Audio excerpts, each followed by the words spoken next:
Okay, well, it's almost that time. It's almost time for you to start going to all the different Christmas events. If you haven't already started doing Christmas parties and Christmas stuff, we're only a week away. You probably are starting to get together with family already. You probably have already had, some early Christmas stuff that's happened. And I just want to remind you that you don't have to get offended by the things that people say to you or the way that they behave.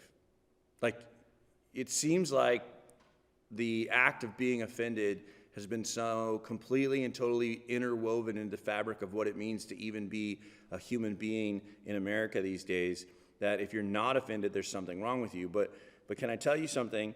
That if you're constantly looking to be offended, then you're always going to find what you're looking for. And I do know that during this season of life, coming into the holidays, you already experienced it last month, that you're with people and they say things about your kids or about what you're wearing or about your job or about your church or about your people or your neighborhood. And it's easy to go into, because you already experienced it at Thanksgiving, so now going into the Christmas, to prepare yourself to be offended. But the truth of the matter is, being offended is inevitable. People are going to say things that are offensive all the time, right? But living offended is a choice. It's a choice that far too many of us have made. And so, I want to take a minute this morning and just unravel the power of choosing to not live in an offended state, in the state of offense.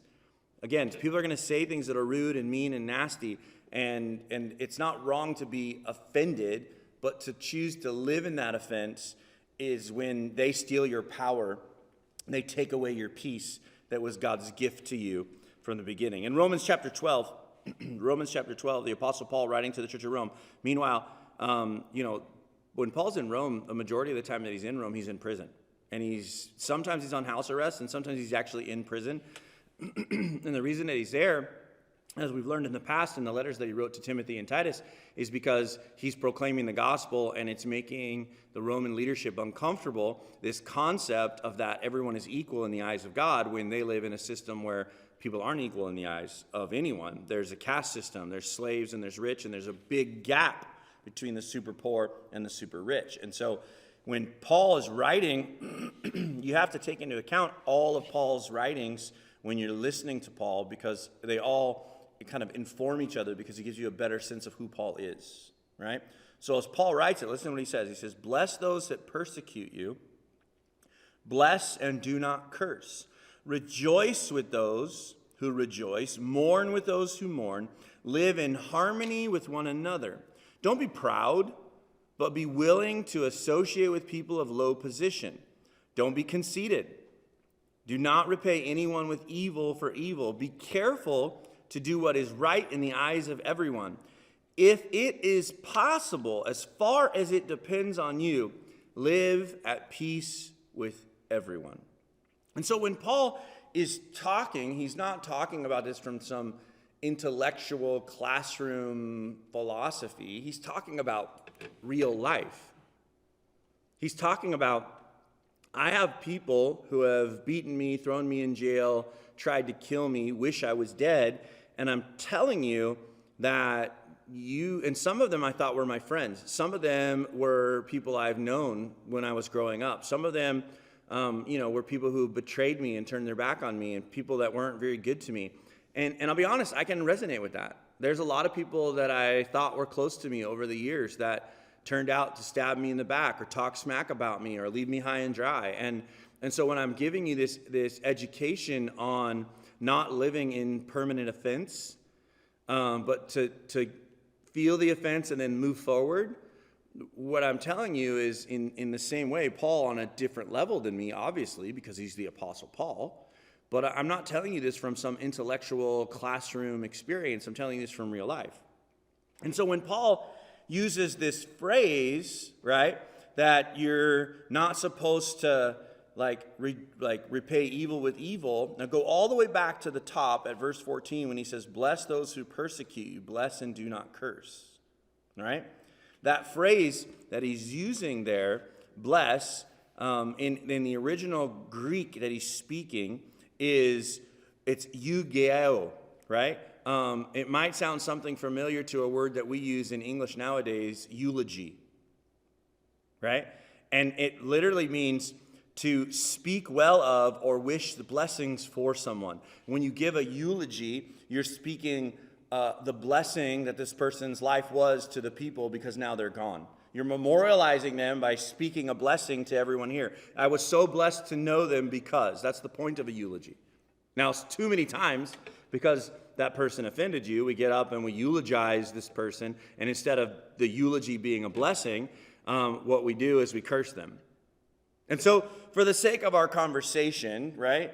So when you say eulogeo, like it's this eulogy. So when you eulogize, when you speak a blessing over someone, to someone, the whole idea is it gives you the freedom to find peace.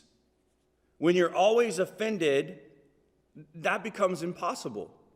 Like, I want you to find peace in your everyday life. I want you to find peace in the chaos of this holiday.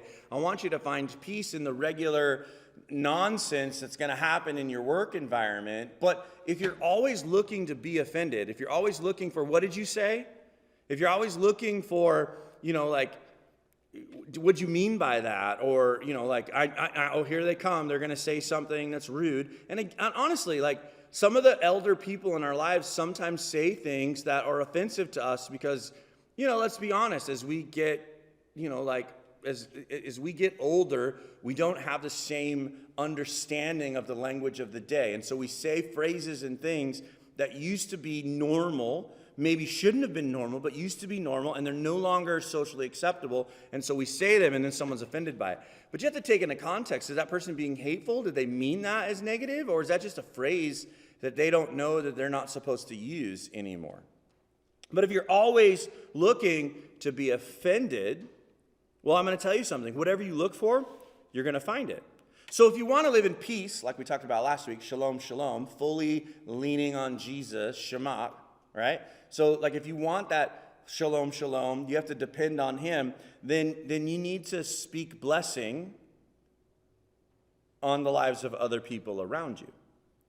In other words, the best offense is a good defense. Yeah, I know. See what I did there?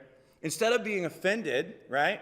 Like, and I don't mean be defensive. I mean, like, the best way for you, right, is for you to think about who you are and how you're going to be. In view of God's mercy, offer your bodies as a living sacrifice. The best way for you to defend yourself is for you to go on the offensive, right? In other words, to lay down your life, to go out of your way. Like, you take the first step of being a blessing to other people, holy and pleasing to God. This is true and proper worship, Romans 12:1.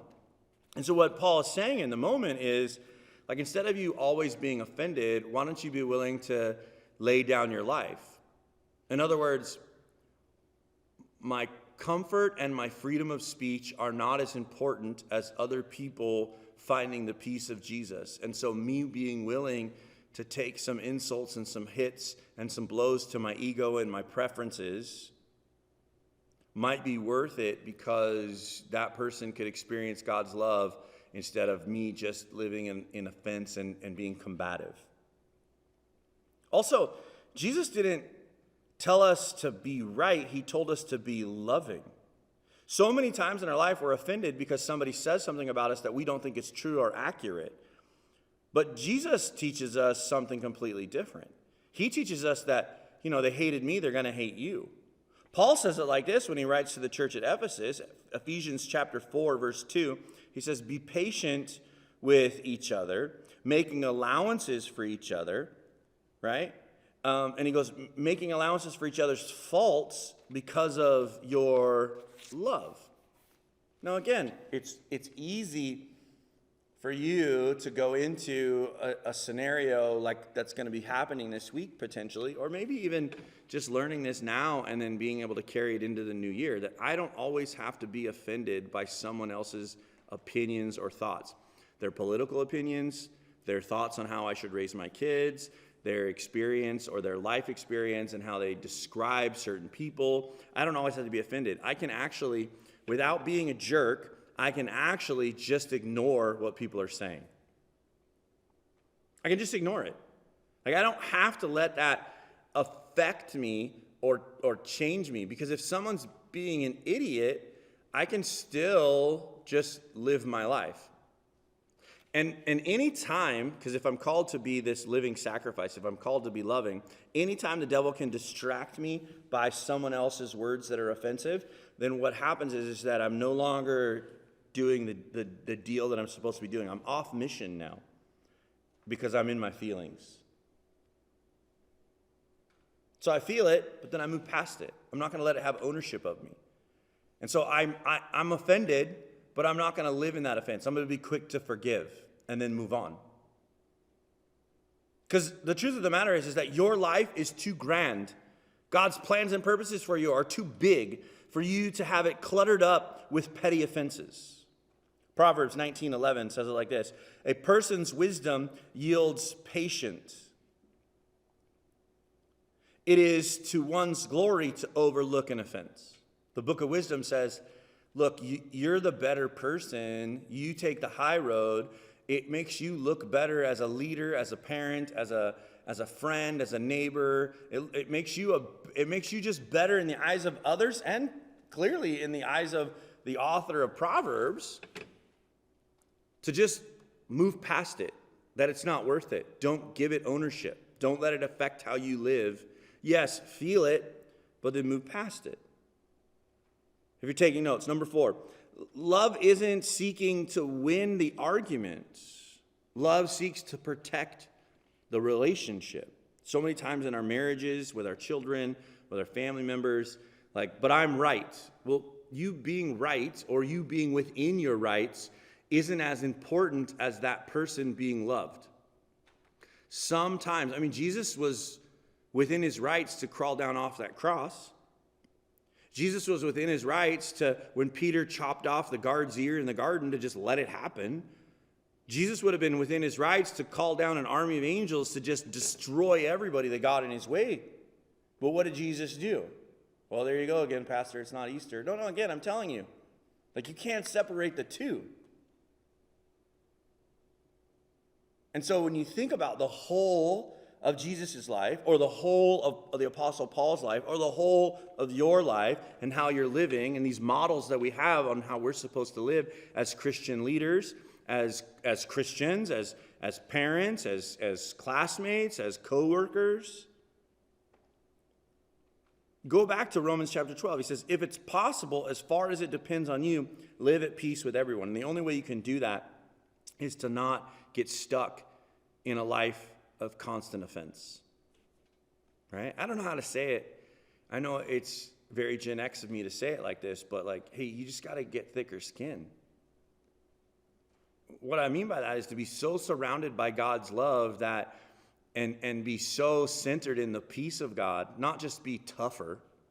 When I say get thicker skin, I mean to insulate yourself with love and kindness and compassion so much that when someone says something offensive to you, that you can feel love towards that person in their ignorance and not have to point out their ignorance. That I don't have to engage with someone who's being offensive, but to still love them and engage with them as a person. I don't have to engage in the offense. I can let it go right past me, right by me. I can just ignore it and move forward. Now, there are times where, yes, you need to speak up for those who can't speak up for themselves. But I'm not talking about that. I'm talking about the petty little things. We live in a world where, I guess nowadays, we call them microaggressions, if I open the door for you, it's a microaggression. If I don't open the door for you, it's a microaggression. If I use the wrong phrase or refer to you by the wrong language, or I don't understand the way you want to be communicated to or with, I get all of that. I understand all that, and it's very complicated, and it's getting more and more complicated. But here's what I know.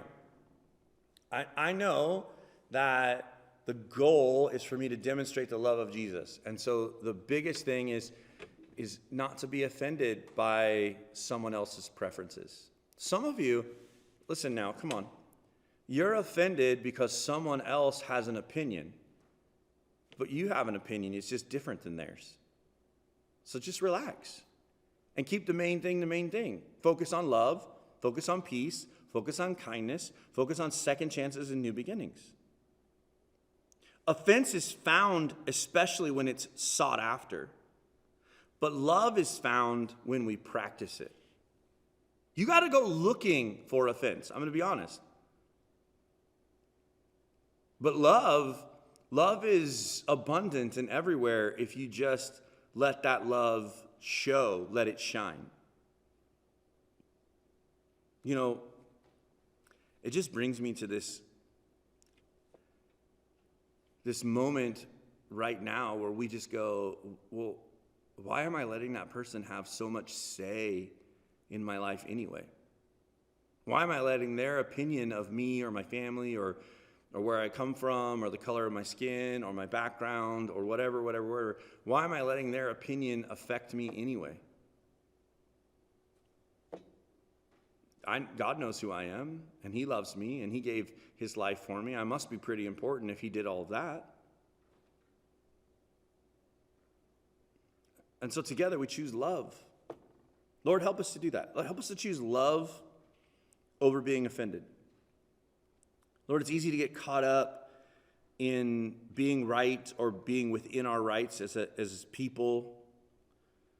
But Lord, help us to be focused on, instead of being right, doing what is right, according to your word, loving you and loving people. And let the impact of our love change our relationships. Lord, who cares if we win the argument if we destroy the relationship? Let the relationship be first and foremost, and let your love shine in us as we speak and as we share and as we live. I want to leave you with this last verse, and I just kind of want to just pray it over you. Romans 12:14 through 18. Lord, help us to live at harmony with one another. Keep us from being proud, and help us to be willing to associate with people of low position. Lord, never let us become conceited. Our prayer, God, is that we would keep our minds focused on the power of forgiveness and not be caught up in offense. And what we look for, we're going to find. So let us look for love. Let us look for unity. Let us look for peace and joy. And let us demonstrate forgiveness and kindness and second chances. Let us give the gift of forgiveness this Christmas. In Jesus' name, amen.